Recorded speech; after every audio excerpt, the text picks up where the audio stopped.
অনুপ মাঝি ওরফে লালাকে ফের তলব করলো ইডি। আগামীকাল সকাল 11টায় কয়লা পাচার মামলায় ইডি সদর দপ্তরে লালাকে তলব করেছে ইডি।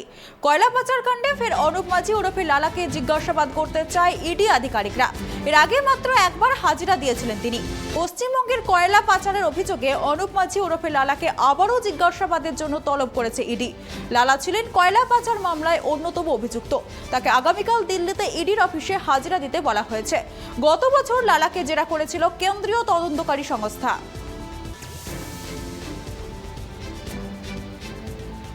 বিস্তারিত জানবো, আমাদের সাথে টেলিফোন লাইনে রয়েছে আমাদের প্রতিনিধি অপ্রদীপ। অপ্রদীপ, তোমার থেকে যে বিষয়টা জানতে চাইবো, কয়লা পাচার মামলায় আবারও তলব করলো লালাকে। অনুপ মাঝি ওরফে লালাকে এর আগেও তলব করেছিল ইডি, আবার তলব করলো। কি কি জিজ্ঞাসাবাদ করতে চায়, কি জানতে পারছো? আমি জানিয়ে রাখবো, কয়লা পাচার কাণ্ডে আগামীকাল ফের অনুপ মাঝি ওরফে লালাকে তলব করলো এনফোর্সমেন্ট ডিরেক্টরেট। আগামীকাল দিল্লি সদর দপ্তরে তাকে তলব করা হয়েছে। এর আগে একাধিকবার লালাকে তলব করেছে তদন্তকারী সংস্থার তরফে। একবার তিনি সিবিআই এর দপ্তর হাজিরা দিয়েছিলেন। এরপর কিন্তু ফের দেখা যাচ্ছে যে আগামীকাল লালাকে ডেকে পাঠানো হয়েছে। প্রথমত তোমাকে বলে রাখবো, দীর্ঘদিন ধরেই কয়লা পাচার কাণ্ডে নাম উঠে এসেছে এই অনুপ মাঝির। তার ওপর নজর রয়েছে তদন্তকারীদের। এর আগে তাকে একাধিকবারও তলব করা হয়েছে। গত 2021 সালের মার্চ মাসে কলকাতার নিজাম প্যালেসের সিবিআই দপ্তরে হাজিরা দেন তিনি। কয়লা পাচার কাণ্ডে এই মূল অভিযুক্ত অনুপ মাঝি অর্থাৎ লালা। তবে সেই সময় সুপ্রিম কোর্টের রক্ষা কবচ পেয়েছিলেন তিনি।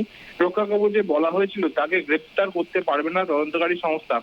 গত 2020 সালে কয়লা পাচার কাণ্ডের তদন্ত ভার নেয় সিবিআই। এর পর থেকে বেশ কয়েকবার তলব করা হয়েছে অনুপ মাঝিকে, কিন্তু বিভিন্ন কারণ দেখিয়ে সেই হাজিরা এড়িয়ে যান তিনি। তার জেরে তাকে জিজ্ঞাসাবাদ করতে চেয়ে সুপ্রিম কোর্টের দ্বারস্থ হয়েছিল সিবিআই।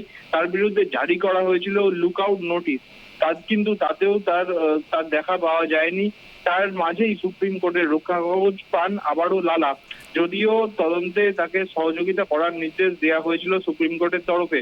তারপরেই 2021-এ তদন্তকারীদের সামনে হাজিরা দিয়েছিলেন লালা। অন্যদিকে কয়লা পাচার কাণ্ডে এর আগে রাজ্যের মন্ত্রী মলয় ঘটককেও কিন্তু দিল্লিতে একাধিকবার নিজেদের দপ্তরে তলব করেছিল এনফোর্সমেন্ট ডিরেক্টরেট। গত 27 জুন কয়লা পাচার কাণ্ডে তাকে দিল্লিতে ডেকে পাঠানো হয়েছিল। মলয় ঘটকের পাশাপাশি কয়লার দুর্নীতি কাণ্ডে প্রধানত অভিযুক্ত হচ্ছে এই লালা ওরফে অনুপ মাঝি। 28 জুন তাকে তলব করা হয়েছিল। তাছাড়াও ইডি সূত্রে যেটা খবর পাওয়া যাচ্ছে, লালা একাধিক অফিস থেকে আগেই প্রচুর নথি উদ্ধার করা হয়েছে এনফোর্সমেন্ট ডিরেক্টরেটের তরফে। তাতে বেশ কিছু বেআইনি আর্থিক লেনদেনের তথ্য পাওয়া গিয়েছে। সেই নথিতে রাজ্যের বিভিন্ন মন্ত্রীর নামও পাওয়া গেছে বলে খবর পাওয়া যাচ্ছে।